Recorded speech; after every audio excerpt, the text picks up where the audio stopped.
What's trending? What's breaking? What's the next big thing you absolutely cannot miss? Welcome to Google Trends Hub, where we dive deep into the stories shaping our world, right now. Get ready for rapid-fire updates that will keep you in the know. We're kicking things off with a question that's on everyone's mind. Is YouTube automation the golden ticket to easy money?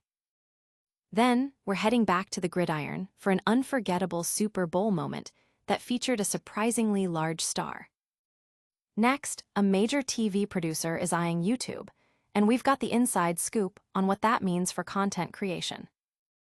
And finally, get ready to connect with your favorite artists like never before as YouTube Music rolls out some exciting new community features. Don't go anywhere, your essential news update starts now. Hit that subscribe button and ring the bell so you don't miss a single second. The million-dollar question: does YouTube automation really make money? Is YouTube automation the golden ticket to easy money, or just another online fantasy? This is the question that's been buzzing, fueled by eye-popping screenshots of AdSense accounts showing tens of thousands of dollars earned monthly from channels where the creator never appears on camera. We've all seen them, and we've all wondered, is it real? Let's cut through the noise. When we talk about YouTube automation, we're referring to channels that generate income primarily through AdSense ads, sponsorships, affiliate marketing, and merchandise, with the creator outsourcing tasks like filming, editing, and voiceovers. They act as the director, managing the production process rather than executing every step themselves. The potential for significant income is undeniable. Consider this: even at a modest revenue per mil (RPM) of $6, a video with 500,000 views can earn $3,000. Multiply that across a channel with dozens of such videos, and the numbers become very compelling. However, for every success story, there are thousands of channels that generate virtually no income and quietly disappear. The key differentiator isn't luck, it's a strategic approach. To illustrate the financial reality, let's look at Alex, who launched an automated channel about engineering marvels. His costs per video were $325 for a scriptwriter, voiceover artist, video editor, and thumbnail designer. His first video, after a year, garnered 100,000 views, earning him $600 at an RPM of $6, resulting in a $275 profit. This is the dream scenario that often gets advertised. However, contrast this with Sam, who entered the same space with a low-value niche: funny cat compilations and cheaper freelancers, costing $100 per video.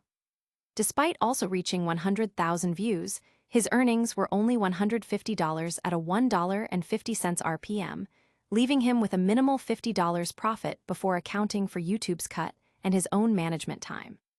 This highlights the critical importance of quality inputs: garbage in, garbage out. The real drivers of profit in YouTube automation extend beyond mere views. Niche selection is paramount.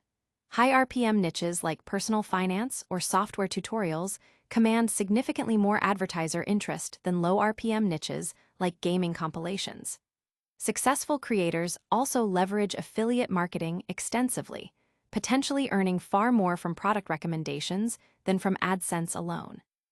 Furthermore, a well-run automated channel is a digital asset that can be sold, often for a multiple of its annual earnings, representing a significant long-term investment.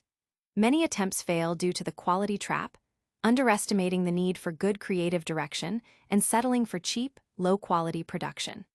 The cash flow crunch is another major hurdle, as creators must invest in content upfront before seeing any returns.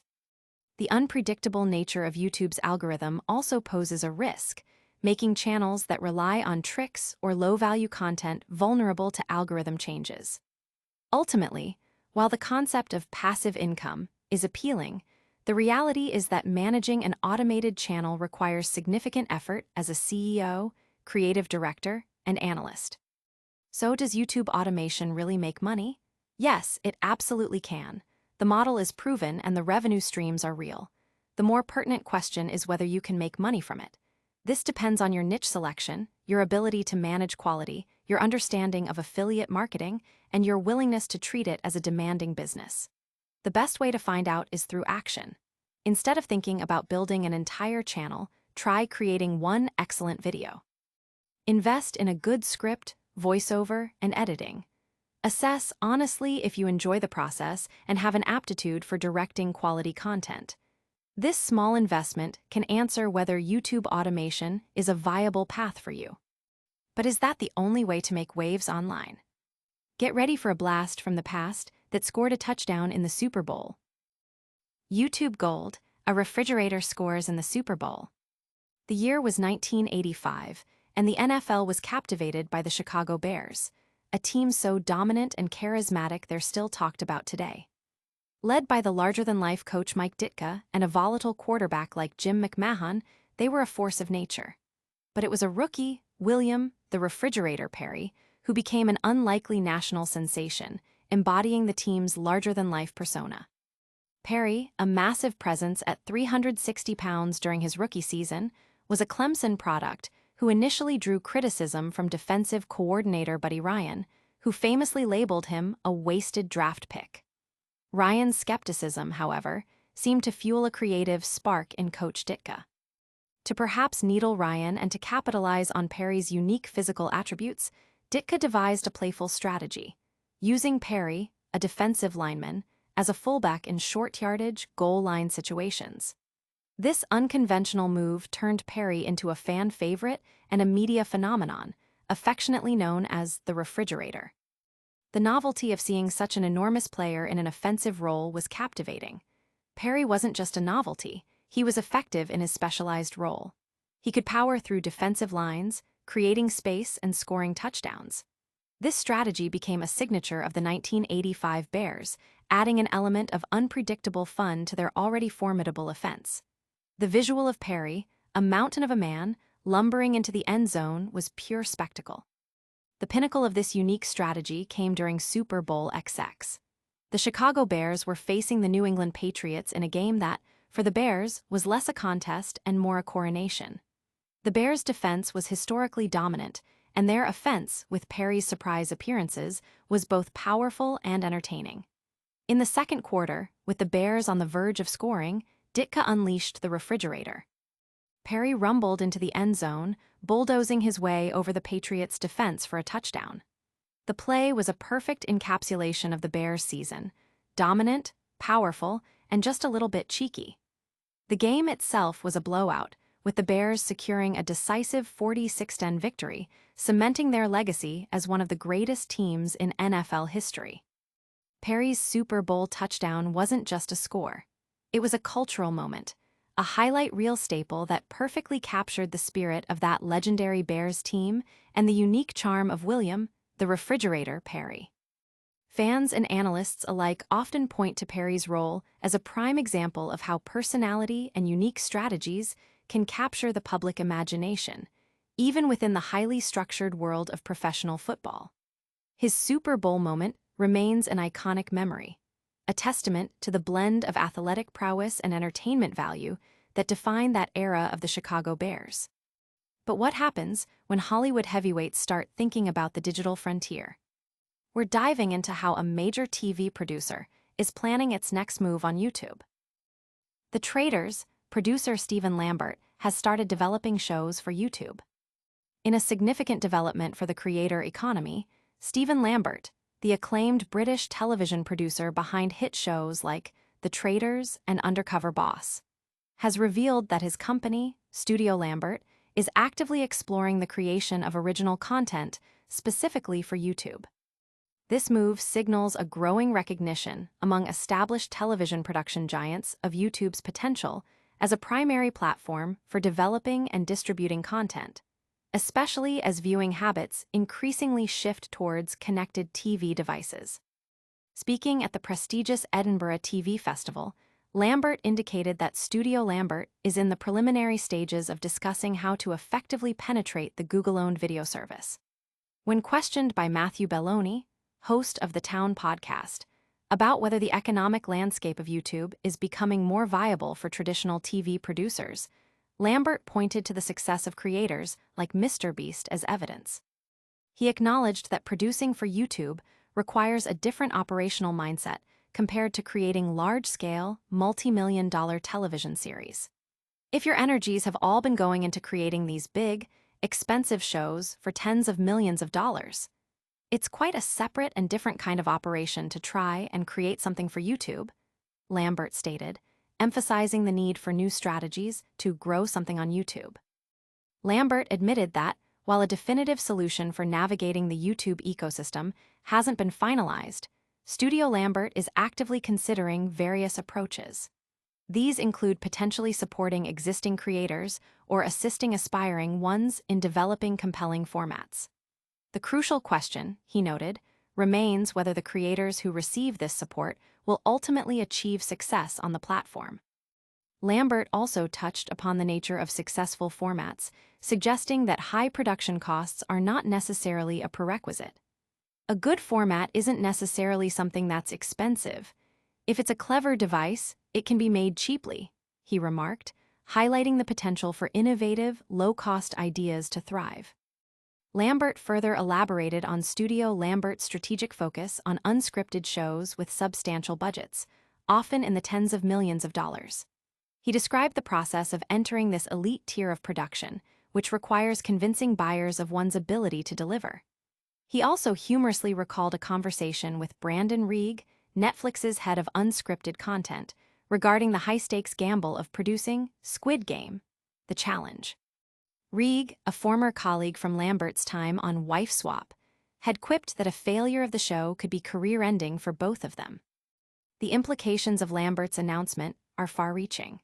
It suggests a potential influx of high-quality, professionally produced content onto YouTube, possibly blurring the lines further between traditional television and digital video platforms.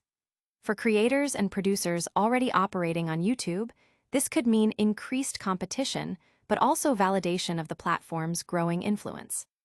The industry will be watching closely to see how Studio Lambert adapts its proven storytelling expertise to the unique demands and opportunities of the YouTube environment. But it's not just about creating content, it's also about connecting with the music you love. Get ready for some exciting new features coming to YouTube Music that are all about fandom. YouTube Music gets fandom features and Bandsintown listings. YouTube Music is rolling out a series of new features designed to enhance community engagement and celebrate fandom, marking its 10th birthday celebrations with a focus on deeper connections around music. These updates aim to foster a more interactive experience for users, allowing them to share their passion for music not only with artists, but also with fellow fans. One of the most anticipated additions is the ability for users to share comments directly on albums and playlists. This feature will allow conversations to flourish around the music people love, transforming static listening experiences into dynamic community hubs. According to T.J. Fowler, YouTube Music's Senior Director of Product, this move is part of a broader effort to deepen engagement. Complementing this, YouTube Music revealed that users have created over 4 billion music playlists, with a significant 1.8 billion of these being public. The platform is also introducing Taste Match playlists, collaborative playlists that multiple users can contribute to and which update daily based on the combined musical preferences of the participants. Furthering the celebration of dedicated fans, YouTube Music is introducing new fandom badges. Badges such as First to Watch and Top Listener will be awarded to users who demonstrate exceptional engagement, highlighting the most active and dedicated members of the community.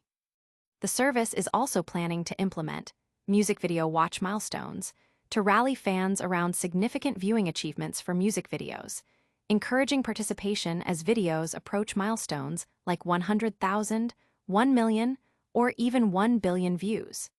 This initiative aims to harness the power of fan mobilization to celebrate and amplify artists' successes.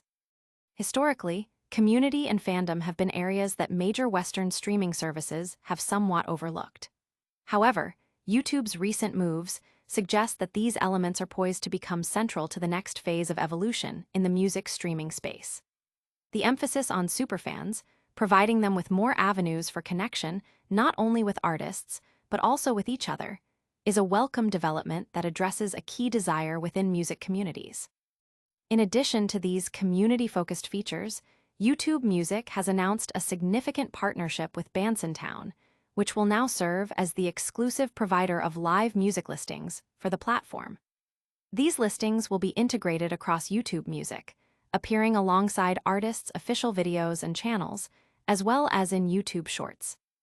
Bandsintown's own announcement highlighted that concert information will soon be visible on YouTube's homepage, with artists needing an official artist channel on YouTube for their concert details to be featured.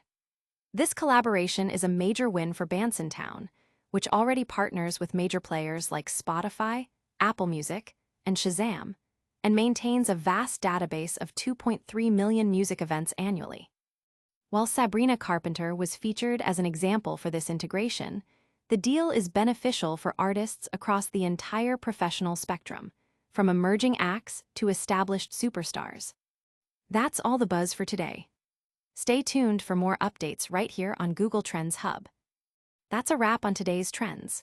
We tackled the reality of YouTube automation, revisited a legendary Super Bowl play, explored a TV producer's move to YouTube, and dove into the new community features on YouTube Music. Make sure to like this video, subscribe to Google Trends Hub for more, hit that notification bell, and share your thoughts in the comments below. You can also follow us on all social platforms for even more updates. Thanks for watching.